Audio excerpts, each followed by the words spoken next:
to say, based on what you are saying, is that they can actually incorporate their the exercise regime into their lifestyle. Yes. Whether they're in the office, Yes.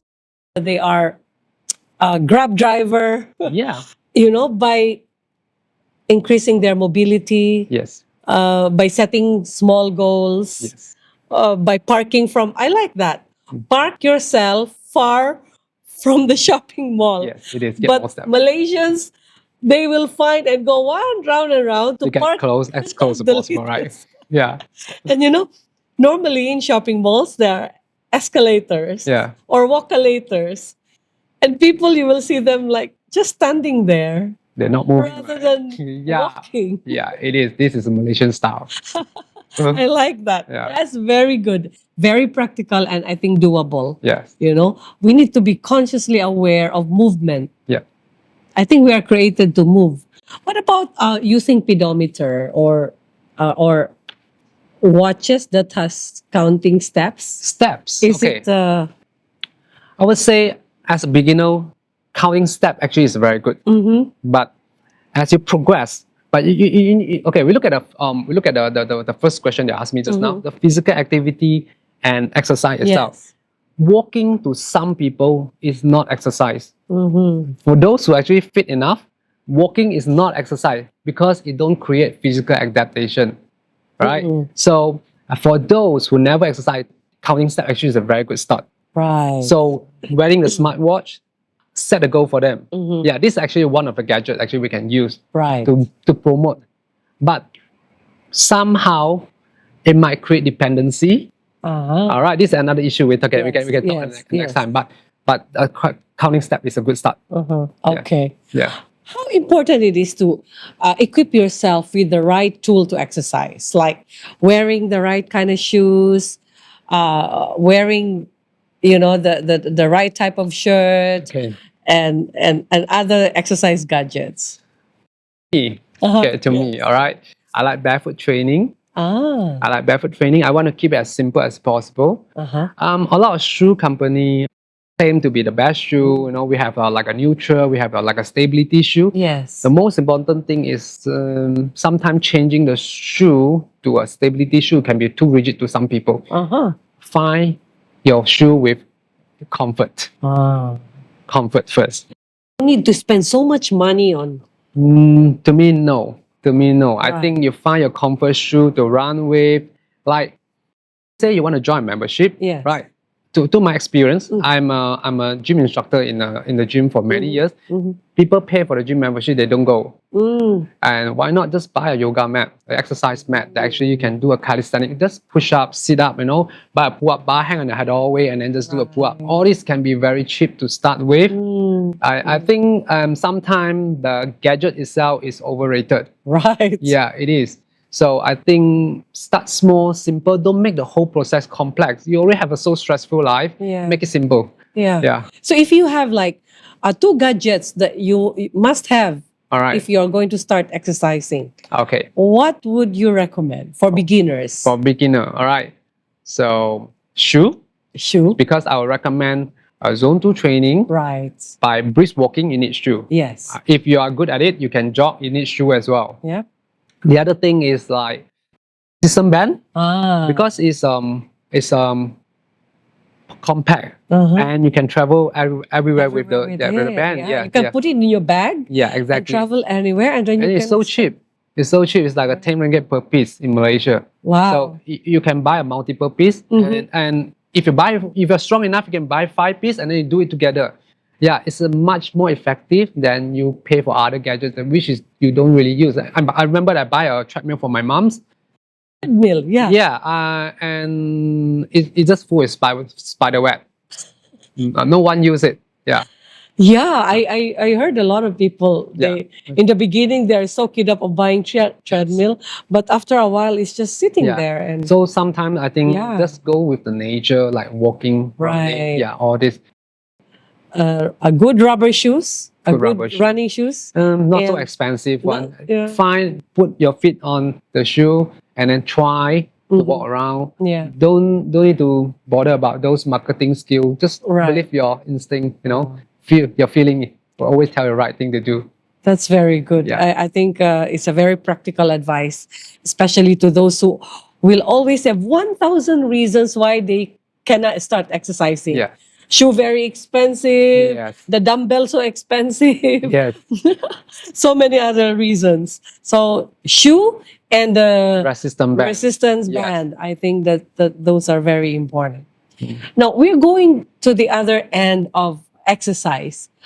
What happens if people just don't want to exercise? Okay. What happens to their body? Thing that happen to the body if you don't exercise. The first thing is the weight. So we increase the risk of being obese. So when you get for obesity, the main problem is the chronic inflammation and the insulin resistance. And for obesity itself, it associated with a lot of diseases, stroke, heart disease, cancer, some cancer, and type 2 diabetes. Yeah. Right. So these are the primary for people who don't exercise. Right. The second thing is what we call osteoporosis. Okay, reduce the bone density as we age. The degeneration process is part of it. But the thing is, like, your body always follow one principle: you use it or you lose it. Right. Yeah. So especially women experiencing postmenopause. Yeah. Yes. So the hormone change and the bone density change as well. Correct. So if you ask me, the best way to actually to increase the bone density actually is not just the calcium itself. It's a resistant. You think about that. If you place stress to the body, you stress the bone to achieve the physiological adaptation, and you need calcium, right? Yeah. So that's the second thing. The third thing will be sarcopenia, loss of muscle mass, right? So the thing is, humans have a big muscle mass at their late 20 to about early 30. Okay, since there's a peak, later on it will decline gradually. About 40 to 50 years old, about 3 to 5% of muscle mass loss per decade. Per decade, yeah. That's kind of slow, still slow. But once you hit 60 and above, there will be average 1 to 2% per year. Not per decade, per year. Wow. Yeah. Or it depends on your lifestyle choices, on your physical activity. I have one very good. I mean, this patient can be my good testimonial. She's 80 years this year. 80 years 80 old. years, yeah. So 2 years ago when he started come to see me, she just tell me that I want to be stronger. I don't want to lose my muscle because I want to be able to carry my grandson. Right. So we start doing weight training. Right. So after 2 years, she's been able to pick up weight from the ground. It's 42.5 kilo. Wow. And she weighted 48 kilo. It's almost 90% on her own body weight. Amazing. Yeah. So to me, losing muscle mass is naturally happen to the body. It's just we don't want to lose too much. But it doesn't matter you start at what age, you still can pick up and gain a muscle just sooner or later. Wow. Yeah. It really defies what people believe that, oh, I'm old already. Yeah. So therefore I cannot exercise, I cannot move anymore. Yeah. This is the worst advice that if people ask them don't do exercise, that's the consequences. Yeah. Especially among Asians, when they become elderly, we don't want them to do anything. They just sit down the whole day and wait for the sunrise and sunset, and they will just do some knitting. But every one of them is just sitting down. The 100-meter sprinting. Let you guess. A 73 years old, the fastest man on earth, how many seconds that he can complete the 100 meters sprinting? 73 years old. Yeah, 73 years old. Oh, but it's 13 seconds. 13 seconds. 13 seconds. The fastest man on earth is 9.58. But this man, 73, and he still can run. So sometimes you look at the history that the human being, mankind, they achieve an amazing result. But we don't have to run 13 seconds. We don't have to. But we just have to move. We just have to maintain our muscle mass. Like my goal I wish I'm able to carry 180 kilo from the ground. I train my wife to pick up or do deadlift exercise. She will be able to carry 62.5 kilo. Wow. I would say, oh, that's enough for you because it's enough for you to be functional. Right. But to me, I have a different goal. Yeah, so this goal might be carry some risk of some higher risk. Yeah, it depends. That's why the individual goal is very important. Right. Yeah. That's very good. On a last note, people don't like to exercise because they said very painful. Very painful. And people would say, but no pain, no gain.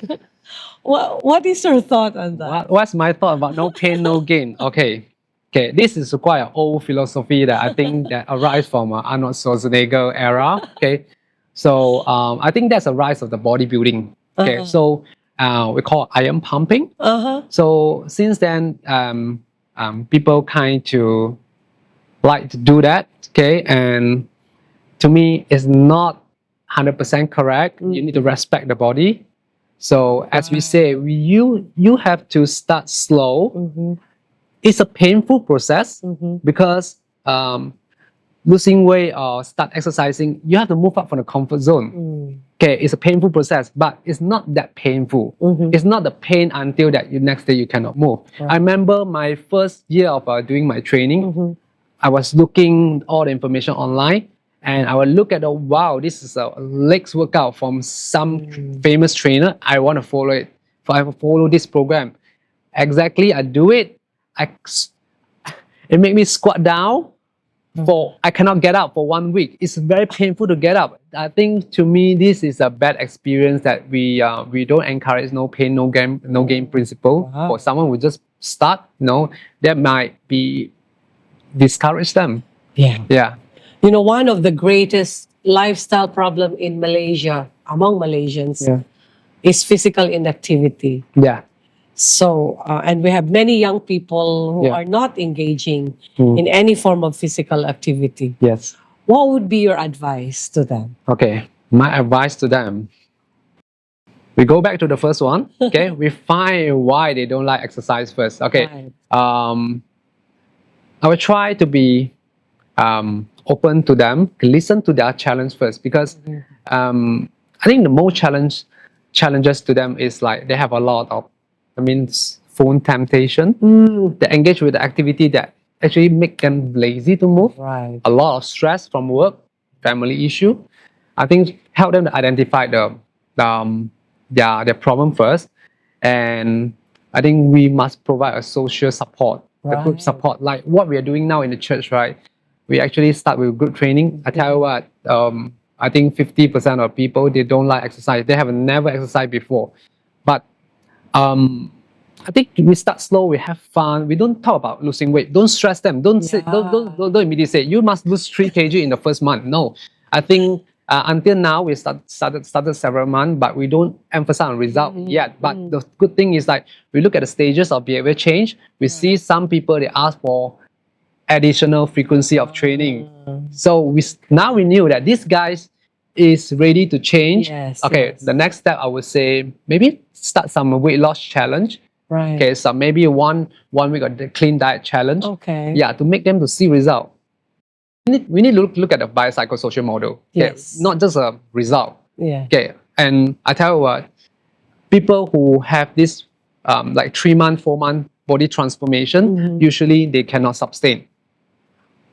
They're able to change the body, but they didn't manage to change the behavior. And then the relapse rate is very high. Very high. Yeah. So I would say start slow, convenient, get support, motivate yourself. Yeah. In other words, you're encouraging people to love exercise. Yeah. You know, because not just to lose weight, those are going to be naturally the result. Yeah. Natural result of exercising. Yeah.